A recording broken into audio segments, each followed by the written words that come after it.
I wish I had the skill to make a game. Greetings gamers and welcome back to Top 10 Gaming. I'm your host Carmen Rowe, and there's a Sonic game on this list. Fans really love the games they play, so much so that it inspires them to make their own stories and compels them to try their hand at developing. But which one of these stand out above the rest? That's what we're exploring with today's list of the top 10 fan games that did better than real ones. Stick around until the end for some bloopers and roll the intro.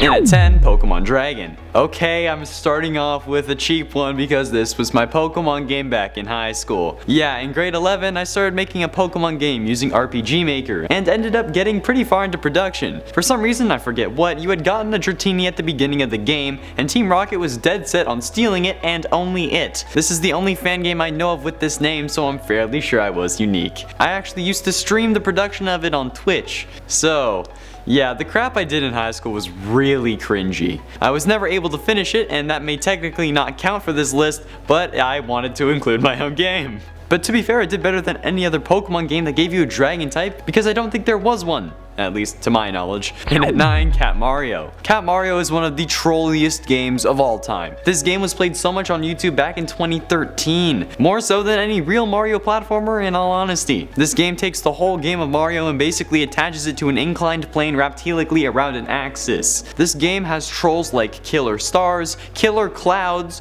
monsters that fall from the sky, falling blocks that can kill you or drop you into the abyss, and even going so far as to trap you with invisible question mark blocks that only appear when you're underneath them, causing your only salvation to be your own demise. Yeah, every gaming channel and their mothers was playing this, and it was certainly more popular than any Mario platformer at that point. Most channels were just playing Mario Party if anything. By the way, Mario Party 8 is the best one, no questions, no contest, don't fight me. In at 8, Installation 01. Installation 01 is a fan-made Halo game being created by a bunch of Halo lovers from around the world. Their goal is to build an artistic tribute to Halo that recreates the multiplayer experience from the games. They're probably saying that in an attempt to avoid a cease and desist order. The games will be free to play on all PC platforms. They are operating very carefully under the Microsoft Game Content Usage rules, and have made all assets from scratch or bought them through the Unity Asset Store. They also claim to be in contact with Microsoft. They are mostly trying to emulate the Halo 2 or 3 experience, but are using what they consider to be the best parts of the classic Bungie era Halo games. Some combat features from Evolved and Reach will be available as well. The game is not available yet, and while it may not technically be doing better, it will once it's released. The hype surrounding this game is fairly large, and now that you know, I'm sure it will be more if you're a fan of the classic Halo games. And you can play it on PC, which is an added bonus. PC Master Race! We're slowly taking your console exclusives, so you have no arguments anymore. And at 7, Black Mesa. Black Mesa is a reimagining of the original Half-Life game by Crowbar Collective. It is available on Steam for $22 Canadian, but is in early access, meaning Crowbar Collective deems it incomplete, and the game may or may not get finished. Considering how it's been this way since May 5th, 2015, I'm assuming the latter. While it may not be finished, the reviews are overwhelmingly positive. Users claimed that this is updated enough to make it, quote, palatable for contemporary tastes, but not so much as to deviate from the original, end quote. They've also said that it is exactly what it promised to be, a modern faithful recreation of a landmark first-person shooter. The game includes 49 achievements on Steam and a whole bunch of different modes, including cross-platform multiplayer and normal multiplayer. So if you've played the original Half-Life and are looking for a more updated version, look no more. However, my earlier statement about the game never being completed could be wrong. In December of last year, they released an update for all Zen levels, and 10 days ago, they announced that they were nearing the release of version 1.0, which they claim to be a full release. So if you are interested with what I'm saying, you can go check it out for yourself on Steam. And at 6, GoldenEye 007 Source. Nearly 23 years ago, GoldenEye 007 for the Nintendo 64 was released to worldwide critical acclaim. It is seen as a landmark in FPS history and helped to establish consoles as a platform for the genre. 8 years later, Counter-Strike Source was released by Valve to similar reviews. What do you get when you combine the two of them? GoldenEye 007 Source, a recreation of GoldenEye 64 using Valve's Source engine. The game began development in 2005 and is still being updated right now according to the information I found. The game is an expanded recreation, meaning you have everything from the original, plus a few new things the devs threw in, probably in an attempt to avoid copyright infringement and a cease and desist. The maps include Complex, Library, Facility, Silo, Aztec, Dam, Runway, Work It Girl, Depot, Cradle, Control, Archives, Basement, Temple, and Bunker. Each level has been modified substantially in multiplayer, but has remained as faithful as it can to the original levels and missions that inspired them. This game also includes special maps that are references to the films and other missions in the game, but I'll leave those for you to find for yourself. And at 5, Crisis on Earth 1. Sure, DC has its fair share of games, some good, some god-awful Superman 64. But one of the best ones was going to be Crisis on Earth 1, a DC fan game based on the DC Arrowverse on the CW. It originally planned to have several stories from several seasons of the shows, but later was changed to be a video game based on the 2017 Crisis on Earth X crossover. The game was going to have several characters and plenty of things you could do, and if you noticed, I'm talking in the past tense. That's because the game's developer Techosaurus on YouTube received a cease and desist from Warner Brothers to prevent the game from getting completed. The dev, however, recorded full gameplay of the story and it is available to watch on YouTube, and the game did get a release. However, it was a release of the base version with no story elements at all, where you can just run around hitting bad guys in an open world, which is actually pretty fun. It's called Techo's cheap alternative to Crisis on Earth 1 if anyone wants to check it out.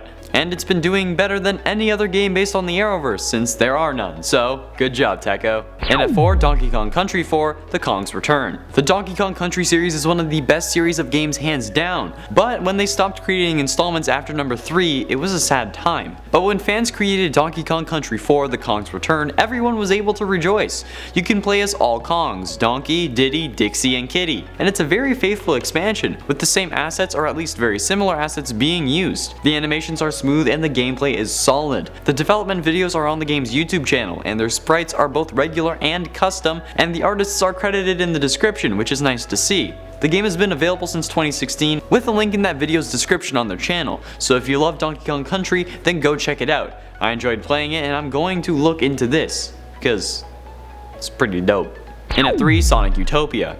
Sonic Utopia is everything you want from a Sonic 3D game, the style of the original 2D games in a 3D open world platformer with limitless possibilities on how you get where you're going. It's a wonderful homage to the original platformers, and it does a 3D Sonic game right, unlike most of the others we've seen. Travel through the Green Hill Zone in a way you've never imagined, and find secret areas serving as other levels and throwbacks to other games. If you like Sonic, this is a must play because this is how a 3D Sonic game should be done. Just be careful of any underwater bits, and remember, gotta go fast. The videos online by Sonic Wind Blue claim that Sonic Utopia is an experiment that not only tries to expand on Sonic gameplay in an intuitive way in 3D, but also aims to capture the best of Sonic's style and tie it together in a cohesive experience. Everything in the game was made from scratch, even the music and wonderful recreation of the textures. So for any Sonic fan, old or new, this game is for you, so go check it out. The download link is almost in all of the videos on the Sonic Wind Blue channel, so do it! Do it! Ultimate power! And at 2, Skywind. Skywind is what it sounds like. Similar to Skyblivion, this game is a total recreation of the Elder Scrolls 3 Morrowind using the Skyrim engine. This game has been in production for a long time, like 9 years, and has a team of developers around the world working on it. But a lot of work still needs to be done. If you are a developer, coder, texture creator, or modeler, and you think you could help, you can go apply. And you're probably thinking, why? This could all just be for nothing since Bethesda could just shut them down. And while this is true, the lead developer of Skywind said that they've communicated with Bethesda, and they've said that while they can't support the mod since they're using their content, they don't have any plans on stopping them, halting production, or shutting them down. Which is good since this mod is involved in a whole slew of previous Elder Scrolls games, in conjunction with Skyblivion as I said before. They call it the Elder Scrolls Renewal. And when this gets released, it's going to blow up. Since I know for a fact that if ESO used Skyrim combat mechanics and such, I would have been playing it. But it didn't, so now I'm playing Skyrim together. I wonder if this mod would be compatible. You will need to have a copy of Morrowind for the mod to work though, so if you don't have it, wait for it to go on sale. Finally, in at number 1, Pokemon Uranium. The Pokemon Uranium game was in development for 9 years, and was made using the same program I used to make Pokemon Dragon RPG Maker XP. The game adds 150 new fan-made Pokemon along with a new region. The game includes both online trading and battling as well, like how the hell did you do that? In August of 2016, the game was taken down after 500,000 downloads because the developers wanted to respect Nintendo's wishes. The month after, they announced that they had to officially stop development and shut down the website website and servers. After that happened, the community banded together and started a new website that continued to develop patches for the base game, including bug fixes and new features. The game has lived on after being shut down due to the community, and recently they have been bugging Nintendo because they only added a few new Pokemon and they don't have them all available in Sword and Shield. And that's the same as this version, meaning this game is doing better than the current ones, which is saying something because God, it's been a while. There we have it, friends, the top 10 fan games that did better than real ones. I'm glad I was able to talk about this because fan games are just awesome. What are your favorite fan games? Let me know below, and while you do that, be sure you hit like and subscribe for daily gaming content and ring that bell to join the clan and level up. Thank you all so much for watching. I have been Shadowman Connor Monroe, and I'll see you in another video. This is why I have a script. Hi, how are ya? People stick around to watch the bloopers, they just know how angry I am as a person. Zip your lip! Crisscross applesauce!